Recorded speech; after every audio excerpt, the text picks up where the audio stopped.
Why do some practices create loyal, raving fans while others deliver good care and still struggle to grow?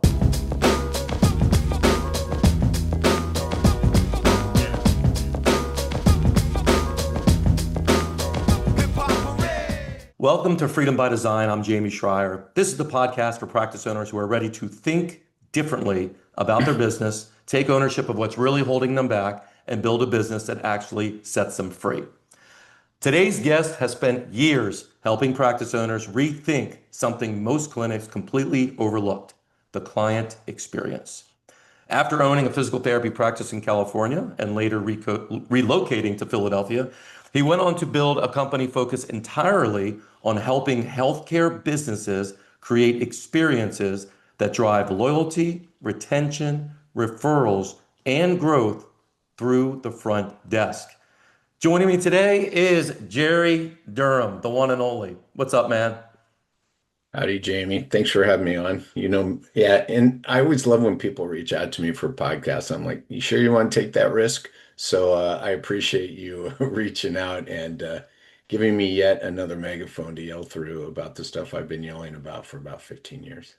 Absolutely. And you and I, just for people listening, you and I go back a little bit of ways. Yeah, It's been at least 15 years, yeah.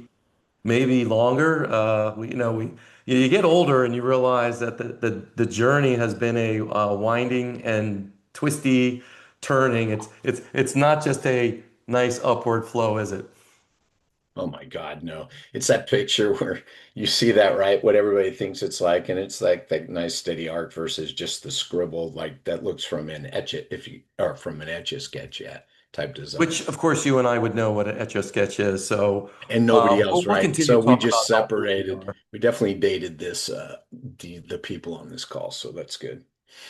So I want to start with let's just go back a little bit because I always like to know people's backstories and Yeah. stuff. So when we first met, you had a private practice, I think multiple locations. You had a partner, and you were in California, I believe in the San Francisco area. And then all of a sudden, I'm seeing you in Philly. We run into each other at this speaking really cool event. I'm like, dude, what are you here? He goes, I live a couple blocks away. Yeah. Um, Tell me just about that where you were then, the practice, Yep. and then you Okay. moving out here. What prompted all that? I'd love to just get a little Sure. backstory. Sure. Yeah. So I want to touch one touch. So that had that business with a partner for 18 years that I was in it. Um, and really the jumping off point for all of this was we went out of network in about 2007, 2008. So I'm going to say it again before it was cool. And it should have always been cool because it was a business decision. So let's bring it Mhm. back to what we're going to talk about, Jamie. Yet I knew it was a business decision at the time, but I didn't really realize the extent of what we hadn't done up to that point that needed to be done and should have been done in something that I was calling a business. And I just take ownership of this from my side. So we go out and network. And I remember and we were working towards it. So it was the easiest decision. Seriously. I mean, it sounds like a huge decision, and it was, but because of all the work we had done, it literally was like, we got to do it. Cool. When do we have to do it by? January 1. Cool. We had like 3 months. I remember my gut response. I'll never forget this, Jamie, which leads us into where I am today and what I've created. Is I remember going, we have to start talking to people on the phone differently when they call in to schedule. That was all I remembered because we were going from in network to out of network. So now let's fast forward. So I spent all those years figuring out what the hell that meant. And that statement, who would have thought that a statement like that would lead to the journey I've been on? Um, where it then turned out to building out a front end sales system, right? That pre-arrival phase of which I had Mhm. no idea what I was doing. And then realizing, by the way, so I was, if you want to say this, completely out of the clinical space. I was working with front desk team. I was working with the initial phone call. I was working with what happens when they show up. All the work to when then the provider walked out and greeted them and making sure that continued, but really focusing the work there. Um, so the more time I spent in that, the more I realized how much I loved it. And really, that was my passion. I was like, I literally, I mean, we're all salespeople. We know it at heart. If we're physical therapists, we're salespeople. But that was really the moment in time where I went, holy shit, I love this sales thing. And I love this part of the business. And I mean, I wasn't disconnected from the clinical, but man, I was spending no time in the clinical side of the business. It was that pre-arrival, the front desk, and then like billing issues and how are we managing cancels and no-shows. So finally, I decided that I wanted to do that more than I wanted to be in the business. Okay. So I left the business, yeah, and started that client experience company. And then doing exactly what you said. I found out it worked for us. I had helped some people do the same work. And I said, you know what? I think there's a lot of legs here in helping more people do this. And we could call it going. It didn't matter whether I said, do you want to go out of network? Do you want more arrivals? Do you want less cancels? It was all still the same work, I realized. Right. So that's what then led me to being mobile. So let's get to Philly, right? So now I'd created this company working consulting. So it didn't matter where I was for the first time, right? We grew up in a generation where there was only one choice of treating. It was in clinic. So as And long bricks as and I had mortar. that business, right, I was tied to wherever and you know what I mean by tied. Hmm. I was, I wasn't going to move out of state. So after I got out of that, then we became mobile. And then my wife and I had said, you know what, we always want to go to the East Coast. Let's go to Philly. And so that's how we ended up there. And yeah, and I walked to the event, and there you were in the event, literally walked from my place. You had flown 3,000 miles or however many miles. Sorry, it probably wasn't that many, but I'd walk like 6 blocks to get there. So that was funny.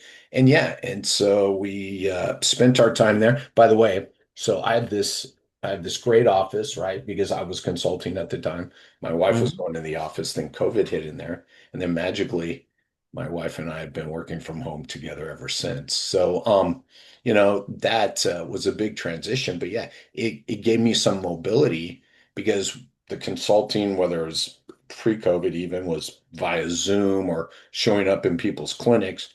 COVID changed it a bit, but still coming out of COVID, it was still the same. So that's how my journey has gone. And I'm gonna tack on one more. We came back to California about less than a year ago. So now I'm back in Oh, so California. you're back in California. Yeah, full time. Still I have the didn't place even in know that. Philly, Where you know. back in California are you? So we are in Southern California. I'm born and raised here, just Oh, so okay. yeah. So both my wife and I are born and raised, and everything.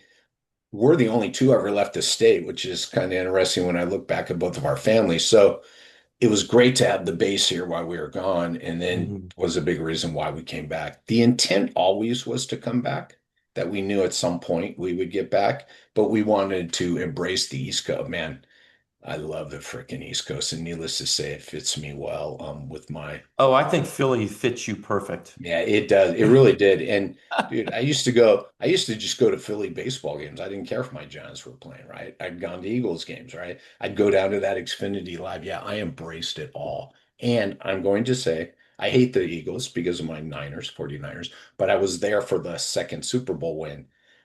I wouldn't trade that for anything. So I was physically in the city, I wasn't in the Oh, middle of it, but I was that's right. great. Yeah, I'm for a it all. Washington So, Redskins fan through and yeah, through, oh, so there we go. we can That's share right. hating the Eagles That's all right, you want. right? So, and I was pulling for yeah, yeah, yeah. I That's cool. pulled for the Eagles. So when my Niners go, then I pull for the Eagles, right? I'm like my heart team, my Right. home team. But yeah, now I'm back here and still doing the same work and still loving it. And that's So let really me where so let me ask you this. Obviously you've been around for a little bit, as have I. You've seen a lot of the changes. What do you think is what do you think is going really well right now in the world of rehab? Just the things you see. I mean, I know you're involved. I see you, connected to a lot of people, commenting here, commenting there. You're not a loss for words for anything, oh yeah, dude. which makes a great guest, of course. But I wanted to start with the positive because I believe in go Yeah, big, BIG, beginning gratitude. So looking at it in a good frame, what's going really well in this rehab industry, in your opinion? check this out. So I'm going to kind of come through the side door on this, not completely the back door.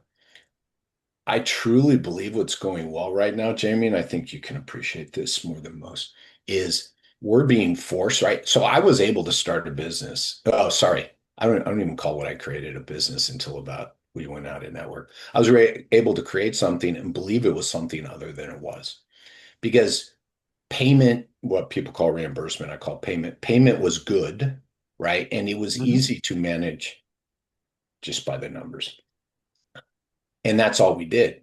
But then you really get in the weeds on We managing. got spoiled, basically. Yeah. Yeah. And then yes. And then we got lazy because we were spoiled. I'm going to say it out loud. And because I experienced it. So anything I say poorly, I want to give a quick preference here. Anything I say poorly about business owners, about the profession, I was part of that. I did it 100% and probably did it far more than most people. So I come from a point of not doing these things and then moving into this world going, what was I doing? Right. Mhm. So what I think is really positive right now, Jamie, is people are being forced to get their head out of the weeds. And by the way, owners, managers, and providers, everybody get their head out of the weeds and go, what really is going on here in the business of physical therapy?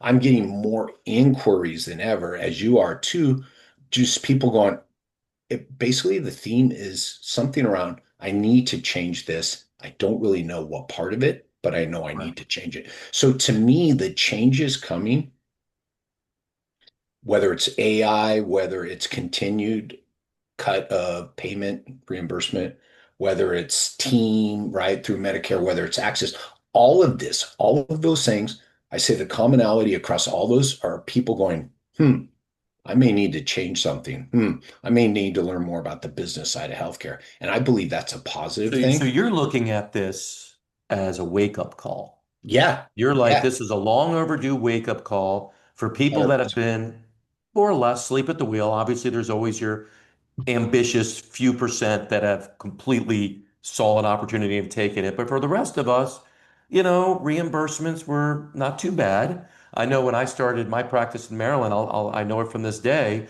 it was $114. Now I think it might be in the upper 70s Yeah. or so. So people are asking different questions, and you and I both agree on this. You start asking different questions, you start to get to different solutions, and that's what has to happen. So, all right. Yeah. That's my positive. That's my positive is Well, let's let's leave go it to at the other that. side of People are it. having to ask different, and I would say better questions. Yeah, for sure. So let's go. What is, and it's only a 35, 40 minute show. What Oh, is sorry. I what blocked is out the 4 hours. What is the possible issue? We can go longer if we want. I don't care. It's Okay. my show. What is not going so well right now? Where do you find is the big trouble spots? So here's what I'll tell you. Here's what I don't think has changed. And I literally did a speech on this, and I still have a copy of it. And I did this like 8 years ago. The drivers of change in healthcare are actually the people we serve, not us. We Hmm. have done and continue, and this hasn't changed one effing bit. We need to leverage the people who benefit from our services and what we do. We need to leverage them more. And by them, I mean their voices, their Hmm. stories, the impact we have created for people. If we truly want to drive advocacy change, payment change, all those things, we need to stop showing up in mass as a right. We have an invested interest. We need to let people who do not, who have experienced us and get to say, I paid for these things. I committed my time, money, and energy to this, and this is how much better I am because of it. And if we engage the people we served more on social media, on advocacy, in PR, in advertising, in every sense of everything we do, then we truly see some change, I believe, in some of these other things. But signing a bunch of PTs signing another petition on changing reimbursement and payment, I'm like, how's that worked for the last 34 years I've been here? Right. So, So, so so let me that's let the me thing dial that in. still frustrates me in all this. I get you. So what's the real serious problem then? What are you This, seeing on the horizon? yeah, is Because we keep things doing the repeat same themselves. thing. So the real serious problem is the 35th year of having payment go down. So again, we can list out, Jamie, just about any problem anybody's having right now in the profession. And I'd say that solution lies in engaging the people. So whether it's payment, whether it's access, right? I did a post on access the other day. And access means more than just money. It means having the capacity to serve, right? If all of these things, if we want these things to change for the better, right? Why are only 10% here? This is interesting. And you and I know where the first answer people will go. Why are only 10% of the people who need our help ever finding us, right? I believe the answer lies in engaging the people we have served and giving them a bigger megaphone. And that 10% would grow quicker than anything else. Now, mind you, we can then look at the flow, Jamie, of what the impact of 1%, 5%, 10% more of the population looking to use our services. And at the same time, I'd argue, as they're doing PR for us, they're also doing advocacy for us.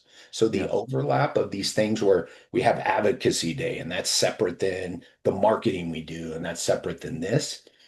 I'm like, the people we serve could pull all that together and give us a bigger return on our investment, time, money, and energy, whether it's payment, whether it's access, whatever it is, right?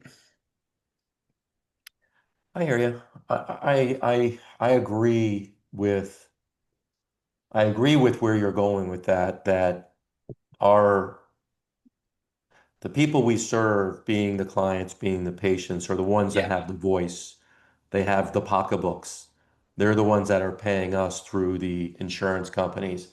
And I thought you were going to say this because you and I, had businesses 20 years ago. I thought you were going to say, except for the technology part, the AI part, specifically the AI, the same problems we're facing today, they're the same problems we were facing Yeah, back. they are. Yeah, yeah, We were absolutely. facing Absolutely. HMOs and declining reimbursements. And guess what? Reimbursements, Nothing's nobody changed. goes, hey, we should increase them, right? I mean, Medicare might because of some rule we get passed for a hot minute, but generally they just keep going down and down and down because we are a red line in their expense sheet. Like we're like, oh God, we got to pay Schrier again. Oh man, let's see if we can run them through some, Yeah, more cut another loops. 10%. What's another Yeah, 10%? it's He's only 10, it's taking, only two. Oh, no, it's the 2%. And what's another 2%? 1%, half a percent, 3%. And all of a sudden you look and it's 18% that you have to yeah, make up. right. Um, a lot of clinics, I'm going to switch here a little bit. A lot of clinics focus on clinical outcomes, right? There's a Yeah. lot of, especially in the PT world, a lot of stuff that's out there. You're focusing on the client experience. Dive a little bit more about your perspective around the client experience and how, I guess, what people don't understand about it. First of all, you call it the client experience, not the patient experience. I don't know if that's intentional or not, knowing you. Intentional as all hell, dude, Yeah, right? yeah. Knowing Because you, it no is one, intentional. when But is someone a give us a patient, by the way? perspective. When you know what I love? You know why I called it client experience company? Because I went through this and go, when do you call them a patient and when don't you? Oh, we have a new patient scheduled. I'm like, no, it's not a new patient. They're not a patient till they show up. What are they beforehand? So it was very intentional. Prospect. And I believe in the power of words more than anything. And most of the work I do, and I was doing a lot of it this morning, is I have a company where I train front desk teams, right? And Hmm. so the training is so much the words we choose, right? So yes, there's a process to sales. Yet how I present something to Jamey, right? I can present something to Jamey. Someone next to me can present something to Jamey. We could both be presenting the same thing. It's just in the manner we choose. So words are really powerful. So that patient word, by the way, I did a deep dive into the term patient. It is one of the most passive words ever created, right?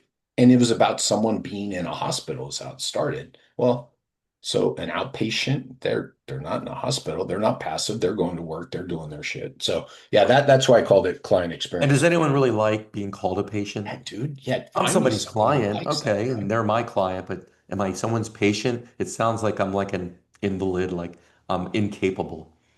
I've gotten pushback on a healthcare consumer. They're not a consumer. I'm like, are you effing kidding me?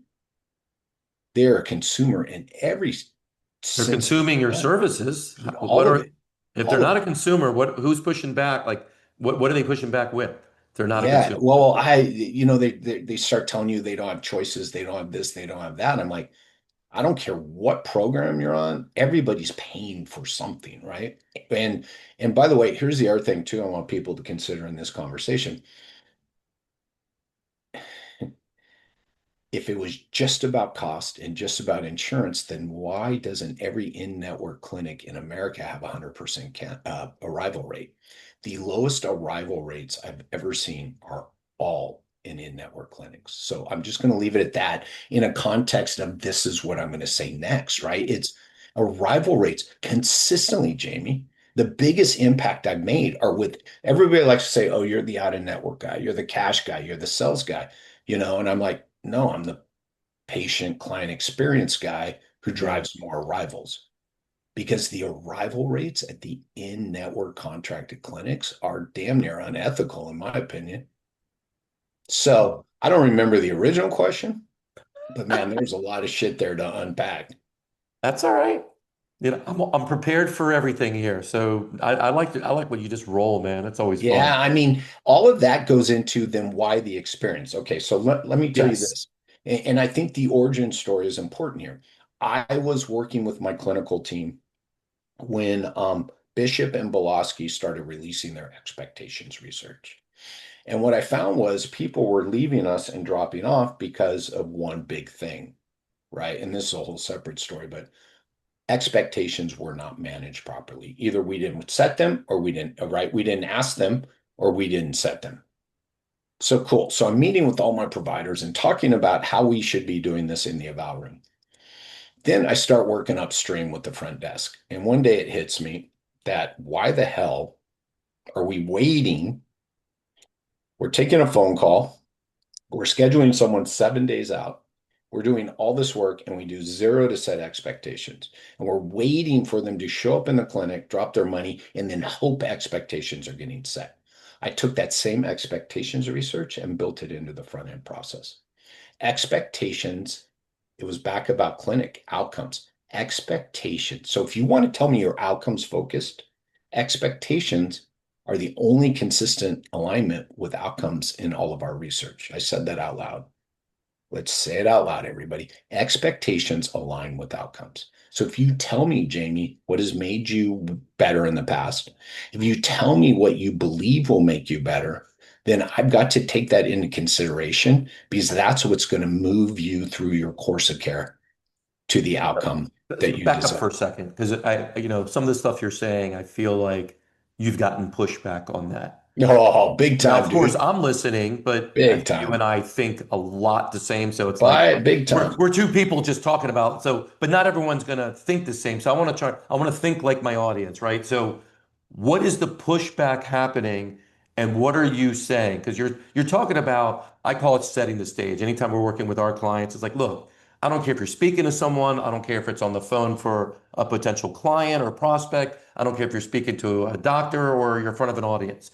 You set the expectation, you set the stage of what's going to happen. A lot of times that reduces, if they're anxious, if there's first time, yada yada yada.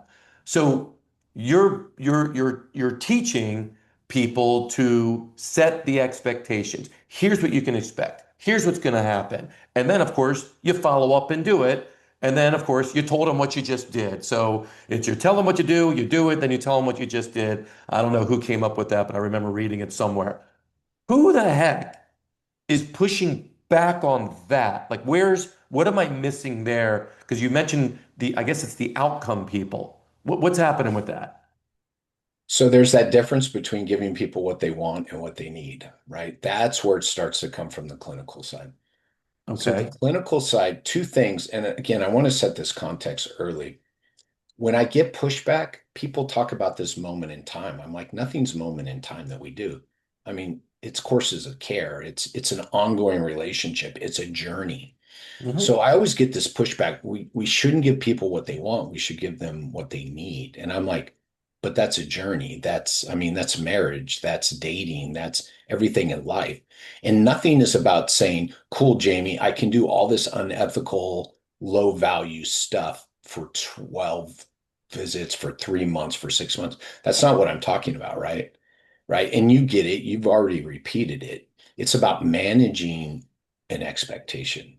It's about setting an expectation. Yes, Jamey, we do have physical therapists who do hands-on care. Well, we all know what the research says about just hands-on care. I didn't say we just do hands-on care, but you know what I'm selling during that first step is that meeting with the provider where you get a plan of care, which is your journey back to the gym pain free, your journey back to picking up your grandchild pain free, right? Whatever that desired outcome it is. But the next step, Jamey, the most important thing you can do next is show up on Thursday at 10 o'clock because this is what you're going to get during your hour with your expert, Dr. Jane Doe. And so I set this expectation. At the same time, I'm going to pass on parallel, Dr. Jane Doe, that hands-on care has helped Jamey in the past. Jamey's had a bad experience with physical therapy. He didn't like being left in a gym to do his exercises on his own. I'm like, so if you fuck that, oh, sorry, if you mess that eval up, that's on you 100%. But if you take that information and start building that clinical relationship with Jamey, you're going to get to what they need more than what they want. So that's my answer to that. Everybody sees this. Every time I get pushback, and it's funny to see the people that have come around because I've never changed my tune on most of this stuff. Anytime I get pushback, I say, this is about a journey. It's about a course of care. You guys are talking about one incidence of going, yes or no, we can do that for you. I'm like, nothing in life is like that, right? I'm like, Yeah. no. And so it's approaching it as managing a conversation, managing expectations, but I can't manage expectations, so I first learn yours. By the way, no expectation is the biggest disaster creator in physical therapy that no one, it's the people who show up with zero expectations that flame out the fastest and biggest. So I'm like, just get the expectation and let's start a conversation. Yeah, I see where you're coming from.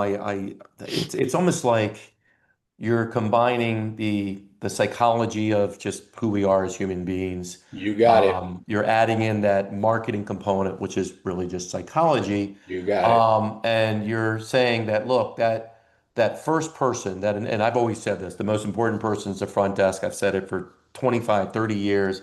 You've taken it to another level into a business because that person is absolutely uh, persuading someone to do something that is good for them, which is my definition of sales, which is adapted from Dan Sullivan. His was much longer. I just kind of shortened Yeah, it. no, I like the Dan Sullivan stuff. Yeah, it's Yeah. like, I'm persuading you to do something that I believe is good for you, that will help you. That should be what sales is. If we truly believe in what we're doing, I do think we have a problem of believing in what we're doing and Yeah, believing there's we're good that too, enough. right? And that's that. You know, it's funny, Jamey, you say that part because I want to pile on. Yeah. When I go to, so I can either A, train someone's front desk or bring a virtual salesperson, virtual front desk sales associate, I call them. Everybody always asks, you know, it's weird. It's weird in hindsight. I probably asked it a million times. Yeah, because I used to do this, right? Oh, do they have healthcare experience? And to which I always say, why? Why is that important to you? To your point, because I find it's easier to train good front desk people based on the attributes they bring, not Right. the past experience, right? Yeah. So Yeah. it's interesting. So to your point on that, now providers, that's a whole nother hornet's nest to Yeah, deal with. we get caught up in they need to be healthcare this and trained. I go, our biggest problem is we're too close to what we do. And the 100%. training and everything that we've gotten and the people we hang with creates biases. And we all have biases. We all have negative biases. We all have limiting beliefs. And my definition of a limiting belief, it's something you believe that is not helping you get what you want. So it's limiting helping you get what you want. So we can only see what we see, right? Yeah, The correct. saying goes, Jerry, how you see anything is how you see everything. It's your lens. unless It's you so funny choose how to we change your get lens. pushback. Yeah, and I go, people's perception is their reality. Well, hey, that doesn't make it reality. I was like, I didn't say that. Their reality. But yet, if that's their reality, and you don't acknowledge that and you don't figure that out, by the way, all of this stuff is the more I get, right, the deeper I get into the business side of it, the deeper I go on the personal side and look back on my own relationships, right? Right. It's the world, it's humanity, it's the way we respond. And if we don't get to this stuff early on, and I'm not here, by the way, to change people. I'm here to have a conversation and let people know that I have a solution for them, and here's how I can deliver it, and here's what the cost will be. Will that work for you? Yeah. Right? That's my job. And it's based on what you need and want. And if I can't have that conversation, and if I don't believe that's most important, if I believe what's most important is I know what's best for you, by the way, most PTs will say that's not true. But when you sit in a val, you're like, all you did was tell them what was best for them. You never asked them. Yeah. It's so funny. So, and I'm again, moving training. this upstream real quick, Yeah. moving this upstream, doing it earlier, and we're not doing a subjective exam. That's the beauty of coming from inside the clinic room. I understand what's needed in the clinical room. So I've built out these phone calls based on building these steps, right? Hmm. So I'm not trying to take over the PT's role. I tell everybody the main objective of the pre-arrival process is to set the provider up for success. If you set the provider up for success, that means the patient set Well, it's is set funny. up. I just literally had this conversation yesterday with a client, the exact conversation. And we were analyzing her business. She has a going on $6 million business. And we were diving into some of the weed stuff. And, she realized she's in mental health, but she realized that the appointment scheduler is the magic. It's not the counselor. The schedule is they're the salesperson. They're the most important person. And I was just asking questions. I'm sure you do. I was just like, well, what kind of training do they have? And how do they, set the expectations? How do they talk about, whatever the person's having and kind of move them through to make it just super, super easy for the counselor to see them. And the plan, I mean, in that industry, the plan's kind of already set. And she was just like, wow, I didn't see it. I didn't think of it like that. And I was like, yeah. So, All, um, all that time, money, and energy to get someone to show up. I'm like, I would argue, well, we could talk about ROI, we could talk about on the front end. And by the way, it's more than just marketing, it's the branding, it's the training, it's the systems, right? So take marketing and then add in your training, your hiring of all these front desk team members, right? mhm. It is not that difficult to get a significant bigger ROI right? So a bigger ROI is a spend, right? Where are you going to spend it? How are you going to invest it, right? Because I believe for that dollar, you can get more out of a dollar on that front end than you'll ever get out the provider side.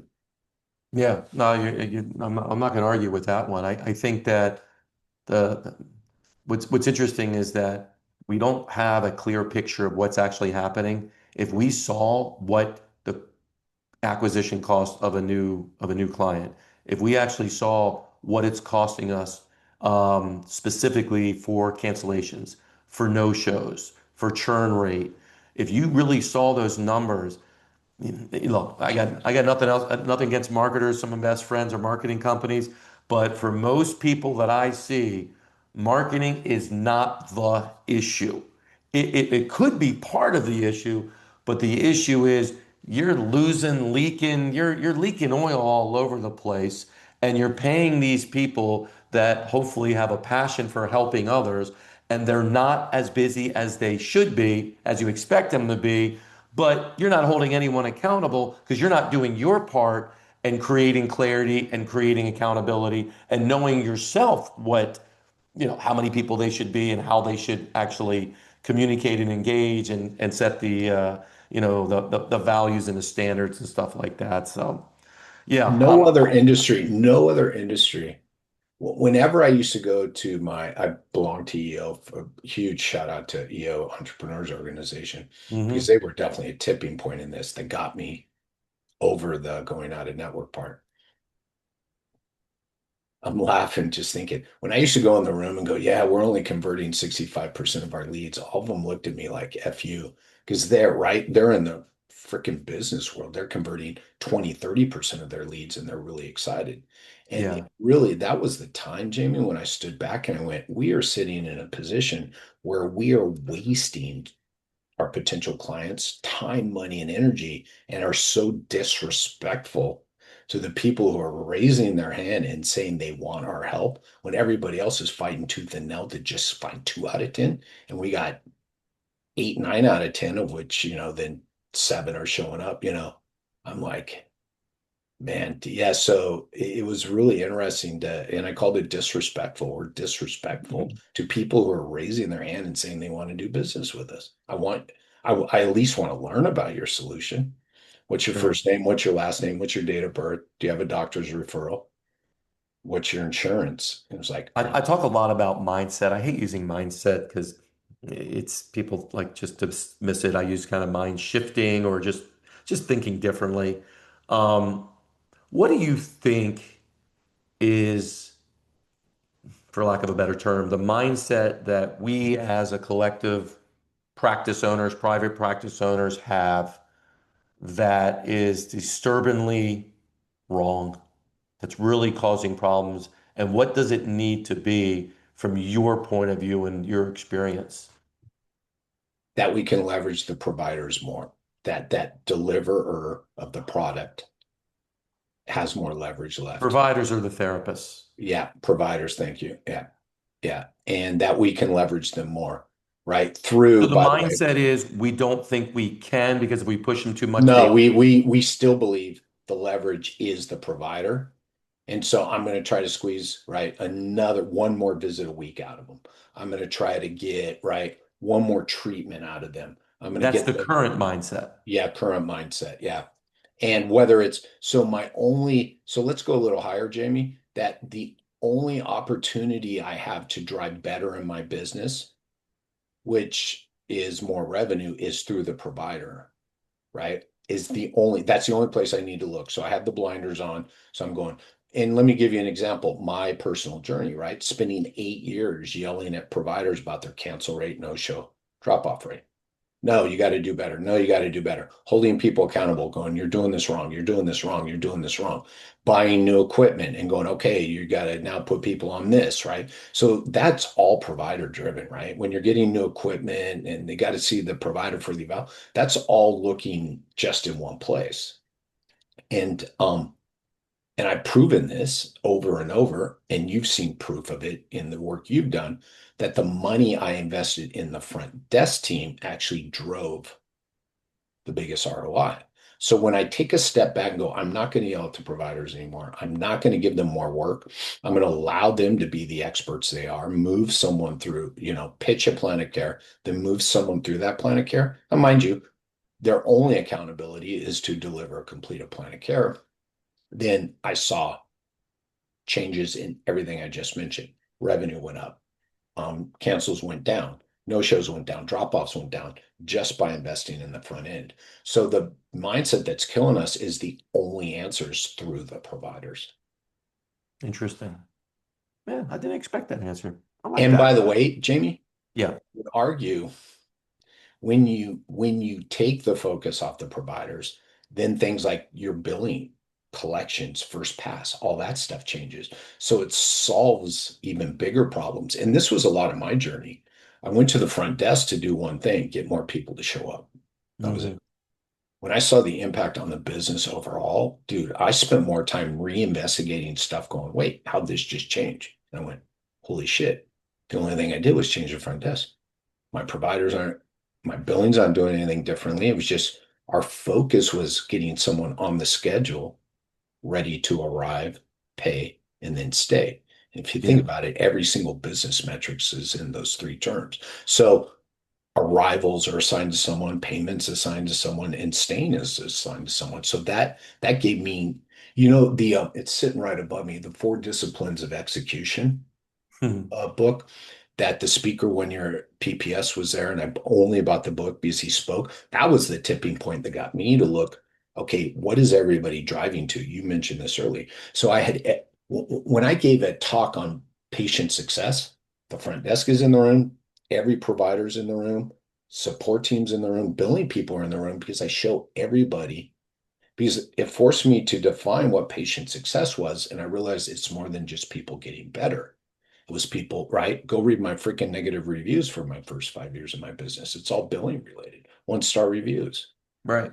So if I didn't have my billing team included, I wasn't going to have true patient success. So again, back to And your it has to be question, that success on leveraging, every there's aspect of nothing your left there. business. Let the provider be the expert. They just spent $200,000 in 7 years in school. Let them be the expert they are. That's my statement. I always say, let the provider be the expert they are. Don't keep giving them more and train the rest of the team to create that experience that you want as a journey, not as a one touch point, right? Back to your mental health person, we're driving everything to that provider and not doing any work. It just, my favorite term, Jamie, you hear? Just get the patients in front of me. I do really well once they get in front of me. I'm like, oh, that is Just killing get me. them in front of me. Yeah. All right. Great stuff, Jerry. People want to reach out to you. Obviously, we'll have your thing on our show notes. But if they want to connect with you, look more about your services, get help with their whole patient, client experience, not patient client experience, what should they do? I think the best place to go, and this is 2026, mid 2026. Go to LinkedIn. I treat all my DMs everywhere as text messages. By the way, I tell everybody all the time, I respond to everything, even the robo stuff, even the bad stuff. I respond to it all. I'm like, how can you help me? But whatever. So if someone says, hey, if I saw your name, I respond to it. So DM me. I tell you, the best two places right now are Instagram to see my content and get an idea of what am I pitching. Yeah. Instagram and LinkedIn. Instagram is Jerry Durham. LinkedIn is Jerry Durham PT. And if you DM me in either of those and tell me you heard me on Jamie's podcast, you'll get a response regardless, but you'll get a quicker response. Excellent.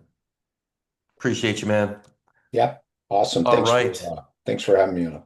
Oh, you're so welcome. This is fun, and I'm going to have you back because we can get into some more stuff. Because it's nice before I kind of do my little outro here. Just real, raw, and honest, and I'm sure you get that, and I get that too. Just being authentic. You're not trying to be anybody but you. Oh, real quick, I have to ask you. Jerry is famous for all caps. Oh yeah, dude. Real quick. Yeah. Where did that come from and why are So you check this yelling out. at everyone? So check this out. The all caps and the exclamation points, right? And you're right. I get called out for it. Here's what I start to do when people do that. One of two things. I go, you've You met me do in. it more. So one of two things I do when someone does that. If they don't know me, I go, you obviously have never met me in person because what you see here is what you get in real life. If it's someone I met, I go, and I'll say it publicly or say it privately, tell me this isn't me. So a lot of times when I meet people, so it's me, Jamie. It's the stuff I get excited about. It's if It's it's part of your DNA. yeah, and I'm just like engage patients, right? To be our advocates, engage the people we've served. That's going to be all caps. And yeah, if you envision me screaming that, it's because I am. And it's my way to scream on social media to go, this is important. And I type out the F word and Instagram, eventually if you type out the F word enough, they get tired of telling you, are you sure you want to send this? And they just fucking send it. So fortunately, I've gotten past that with most platforms. So when I meet people I publicly and they love it. say, I've followed you on LinkedIn, I followed you on Instagram, I say, okay, in 5 minutes, I'm going to ask you one question. And then 5 minutes later, I'm going to go, so is the person you saw on social media exactly the person you're talking to right now? And they go, absolutely. And I'm like, that's all I want to know. I want to be the same exact person, Jamie, everywhere. It is LinkedIn, hard to be, when I right? when I describe authenticity, it's the you that you could be if you could just be you. And so much of us just can't be who we know we are because of the junk, because of Yeah, the the jump. judgment, the shame, and all this other stuff that we put on others. Yeah. And I own the fact. Look, we could check about 5 boxes here about why I had the opportunity to be that way. I have my own business. It's make or break. Yeah. I am the boss. I am the one signing the paycheck. So I get that. I got to check all these boxes, and I do understand that. But man, one of my favorite podcasts I ever did was with Dave James. You guys can find him on LinkedIn. And we spoke to this professionalism and authenticity in healthcare and how important it Oh, was. God. Yeah, it's really good stuff. And we all have this opportunity to do it to some degree. You Hmm. know, I see people type stuff and I know them and I'm like, who the hell's typing their shit? I'm like, right? AI. Yeah. Well, and that's the only way I know it's AI is if I know Right. someone. Otherwise, I'm just like, well, this must be who they are, right? Yeah. Well, I love it, man. Thank you. And if something resonated, which I'm sure it had to resonate, don't just listen. Do something with it. And if you want more clarity on where you are in your business and what to focus on next, then take the practice growth assessment. It'll help you better understand what's actually driving your business and what may be holding you back. And yes, the practice growth assessment, we do ask a lot about the front desk, which could be a perfect lead in for Jerry. If this episode helps you Everybody think, owes that to themselves to do your practice assessment, dude. You you know cannot what it work. is? You It's know a what damn cracks me up? mirror. You know what cracks me up, Jamie, is we're all physical therapists and no one would ever ask for a solution. Or sorry, anytime a patient asks for a solution, you go, well, I got to see you first. I got to do an evaluation. And you're giving it to people for free. So why I'm like wouldn't you you. I've ask, been I've where been am I I've been currently? saying that for everything. I go, if you Where don't am I diagnose currently? what's going on with your business, how are you supposed to do You anything? can't So take that first step in a journey if you don't know where you are. excellent. Yeah, All no, right. so do that. If this episode helped you think differently with talking to Jerry at Better Have, share it with another private practice owner, share it with a clinical director, share it with someone who needs to hear it. Thank you so much for listening. I'm Jamie Schrier, and this is Freedom by Design.